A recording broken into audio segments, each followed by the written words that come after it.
Shalom Bapak Ibu, saudara-saudaraku dimanapun saudara berada.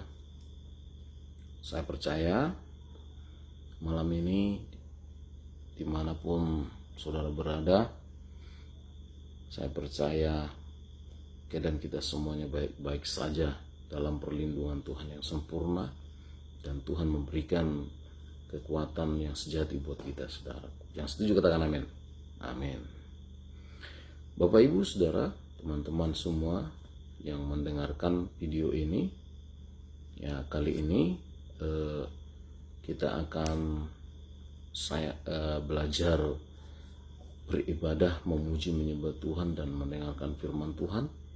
Dan hari ini temanya adalah mengerti yang utama dan hukum yang terutama di dalam hidup kita dan menerapkannya, saudara. Tapi sebelumnya, terlebih dahulu kita memuji, menyembah Tuhan, mengundang hadiratnya di hati kita, di jiwa kita, saudara. Haleluya.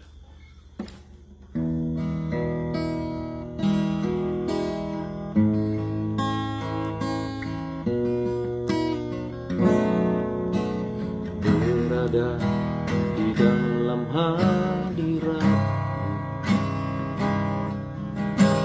lebih berharga dari 1000 hari. Berada di dalam hadirat-Mu ada mujizat dan anugerah-Mu.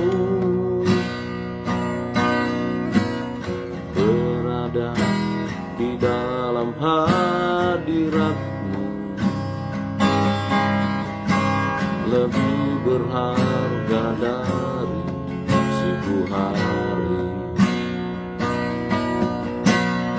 Berada di dalam hadirat-Mu ada mujizat dan anugerah-Mu. Setiap langkahku ada di mata-Mu, Kau yang aku berjejakan anugerah. Tak Kau biarkan ku jalan sendiri, percayaku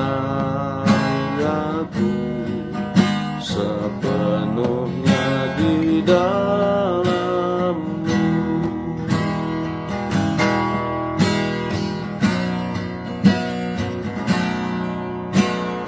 Berada di dalam hadirat-Mu lebih berharga dari 1000 hari.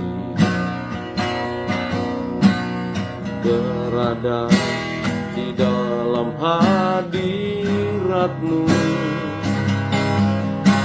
ada mujizat dan anugerah-Mu. Setiap langkahku ada di mata-Mu, Kau yang aku berjejakan anugerah. Tak Kau biarkan ku jalan sendiri, percayaku sepenuhnya di dalam-Mu.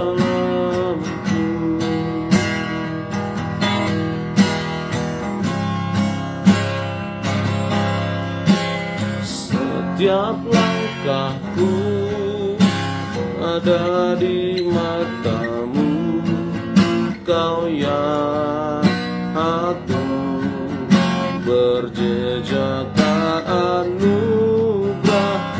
Tak Kau biarkan ku jalan sendiri, percayaku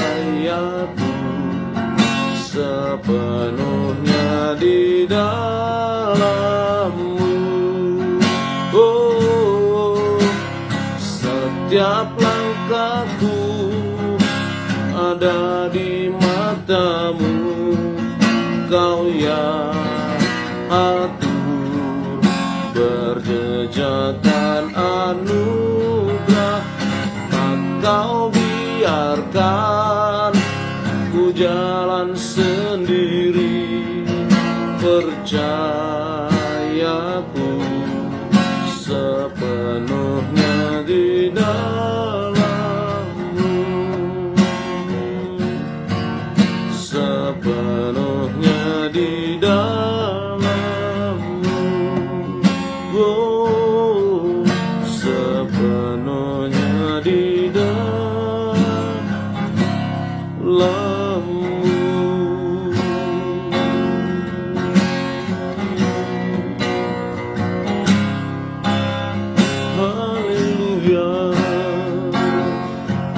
Haleluya Tuhan, terima kasih. Oh, terima kasih Bapa. Setiap langkahku Kau yang atur. Oh, terima kasih Bapa, terima kasih. Haleluya. Oh, anugerah-Mu Tuhan, itu yang selalu melindungiku. Terima kasih, oh Yesusku, Kau sangat baik. Kau atur segala langkahku, berjejakan anugerah-Mu, berjejakan kasih-Mu, selalu ku ikuti.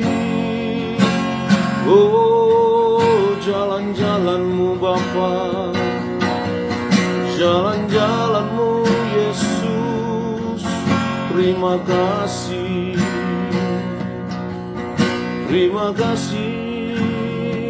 Kami menyembah-Mu Tuhan, ku menyembah-Mu di malam ini. Ku rindu hadirat-Mu, jamah hati kami, penuhi hatiku. Haleluya, haleluya, haleluya.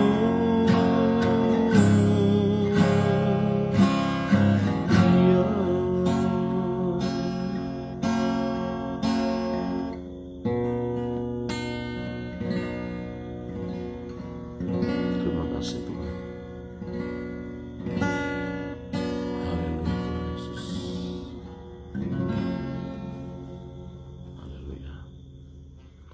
Terima kasih Bapak. Baik, saudaraku, seperti tadi di awal saya sudah sampaikan bahwa tema kita hari ini adalah mengerti yang utama dalam hidup kita dan menerapkannya, saudara.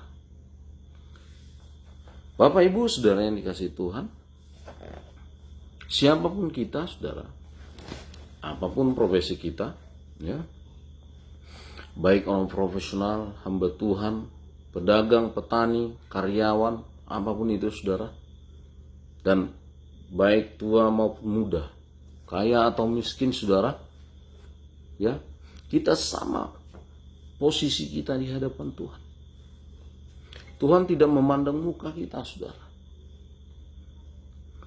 Jadi kalau kita baca saudaraku di Matius 25 ayat 14 sampai 30, di sana dikatakan tentang perumpamaan talenta.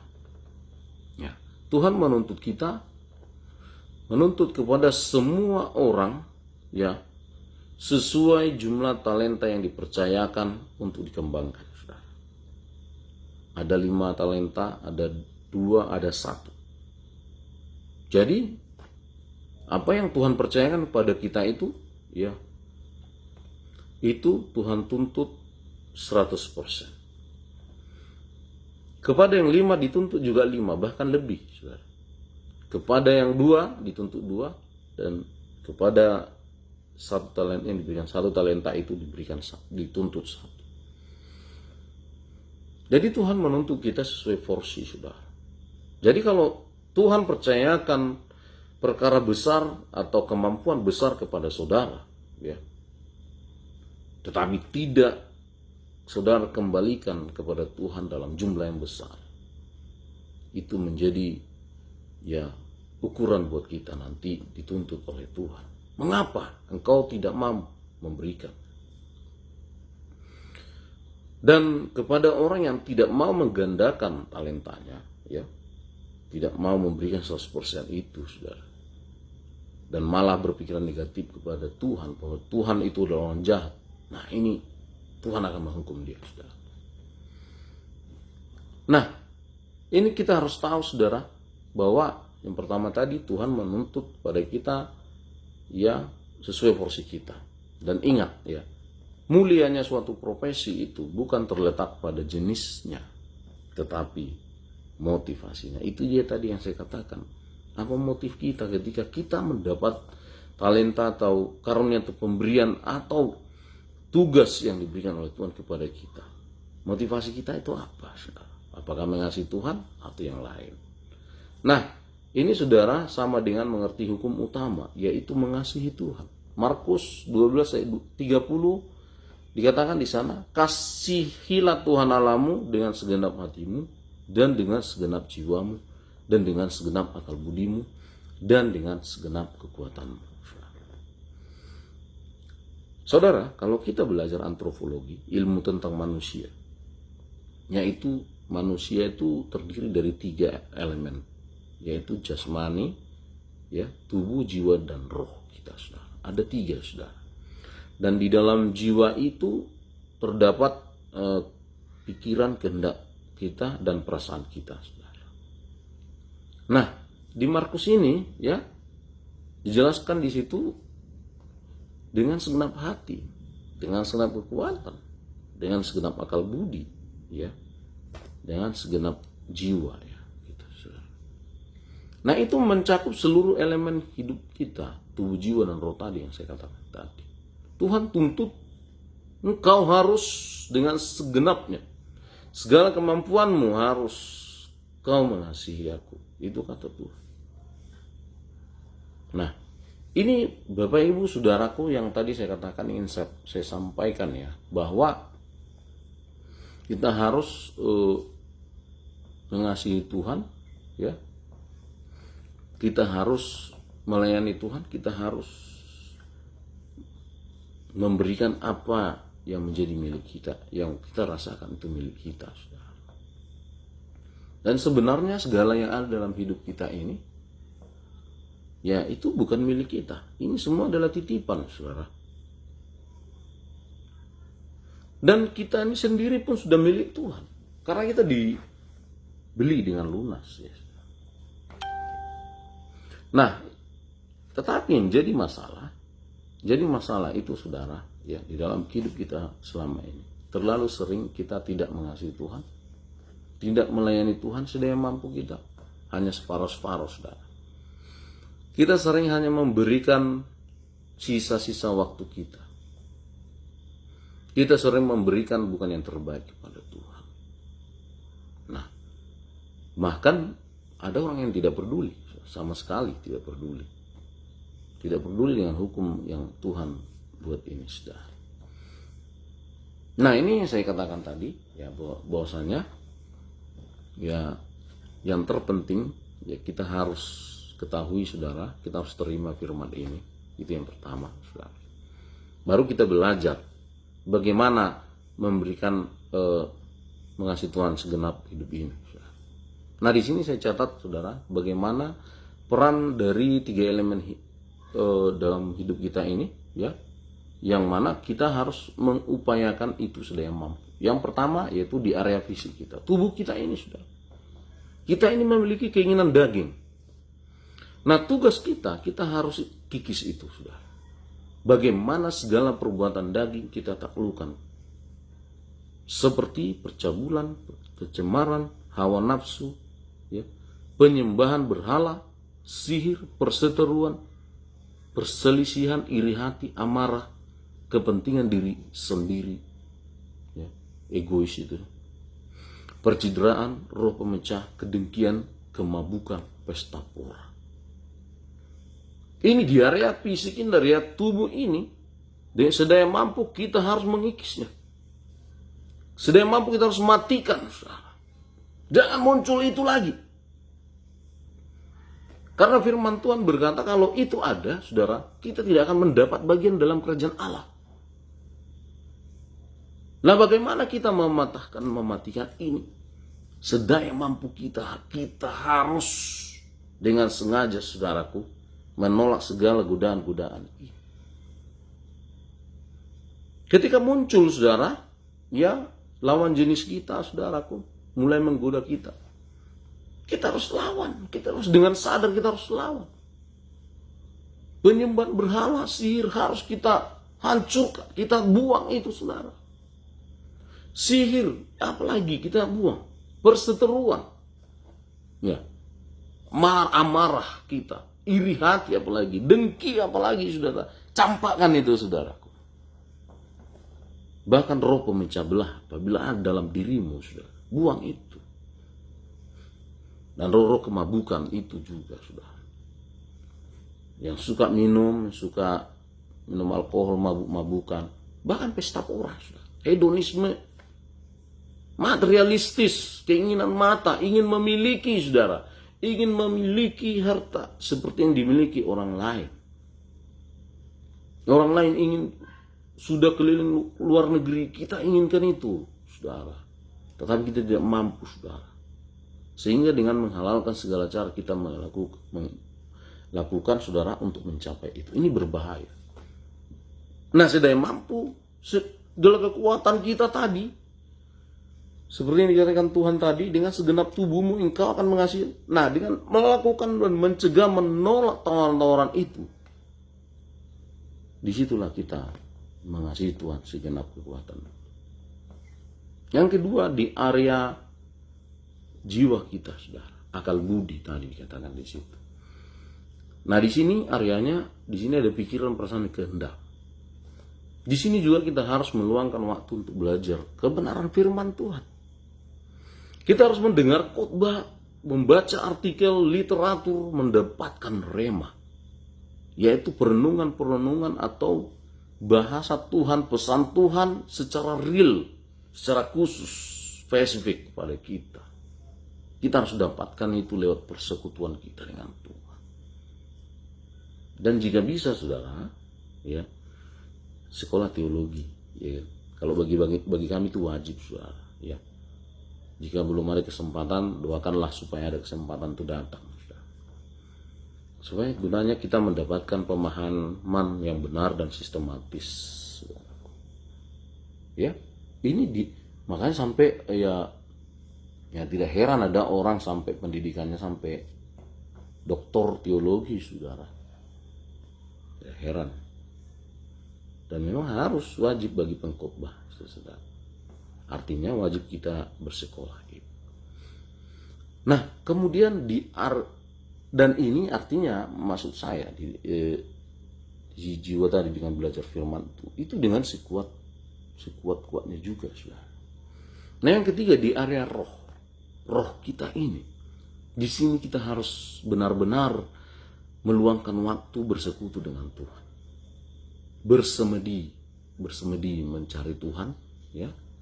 Memuji, menyembah Tuhan, berdoa kepada Tuhan Yesus sampai kita merasakan hadirat Tuhan itu, hadirnya Tuhan itu ada di dalam kita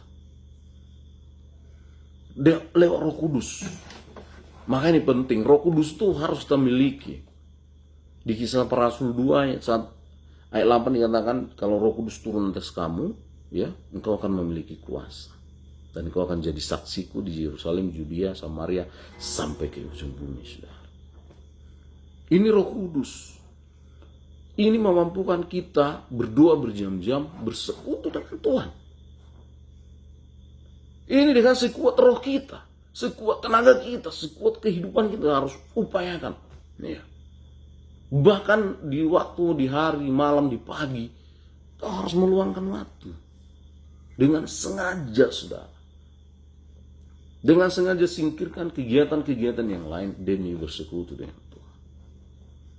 Nah ini saudaraku. Nah yang ingin juga saya sampaikan saudaraku. Betapa ini pentingnya saudara.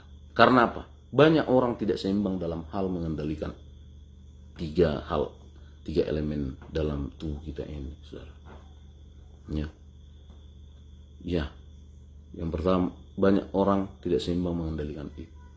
Maka sering kita jumpai, ya, ada orang secara akademis dia bagus, ya. Pendidikannya tinggi, banyak gelarnya. S1, S2 sampai S3 ya sudah, bahkan sampai profesor.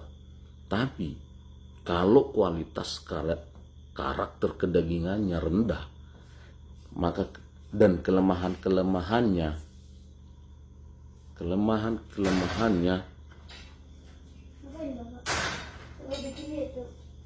ya, kelemahan-kelemahannya tidak ditanggulangi. Bahkan ada yang kadang jatuh dalam dosa seksual. Dosa kita makan uang, saudara. Materialis, bisa menghalalkan segala cara untuk mendapatkan uang. Dan ada yang bertemperamen tinggi, iri hati, dengki. Akhirnya tidak berkenan kepada Tuhan, saudara. Ini dia tidak seimbang. Dia bagus akademis, ya, karakter kedagingannya rendah. Ini tadi yang saya katakan, berarti dia tidak mengasihi Tuhan dengan segenap kekuatannya. Dan sering juga kita jumpai bahwa ada orang kadang itu dahsyat ya, dalam persekutuan duanya itu hebat, saudara, berjam-jam, saudara. Ya. Dalam pelayanan roh, karunia, mujizat, kesembuhan, penglihatan, ya, kuat. Tetapi, saudara, pengetahuan firman kurang. Ya, dia tidak mengasah terus pikirannya, hatinya tidak menyelidiki firman Tuhan, tidak banyak mendengarkan khotbah, artikel dan pengajaran yang benar, saudara. Ya, atau sangat minim itu bagi dirinya. Maka sementara tadi dia memiliki jam-jam doa yang banyak, ya, ini terkadang bisa jadi aneh, saudara. Bisa karena dikit-dikit nanti awas, ada ini ya. Jadi kayak dukun, saudara. Bisa jadi kayak dukun karena bisa dia subjektif, bukan objektif lagi. Pengalaman pribadi nanti jadi dikira itu suatu kebenaran.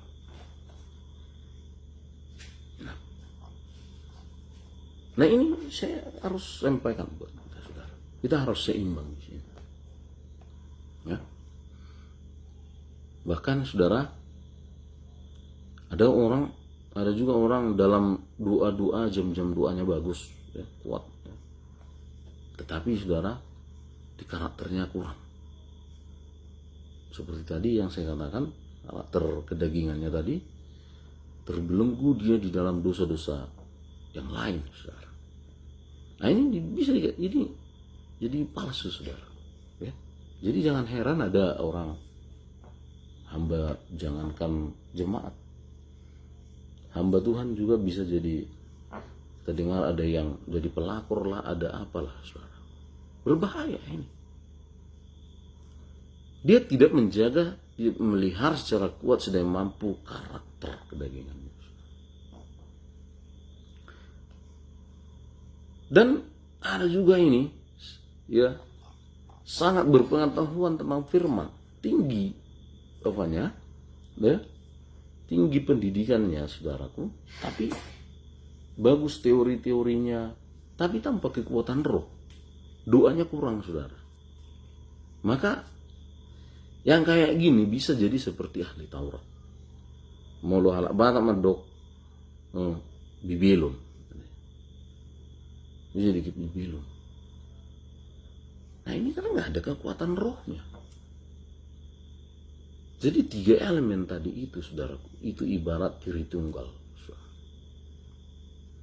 Tritunggal, ya, yang satu pun tidak bisa itu rendah kualitasnya, supaya dia seimbang dalam perjalanan rohaninya.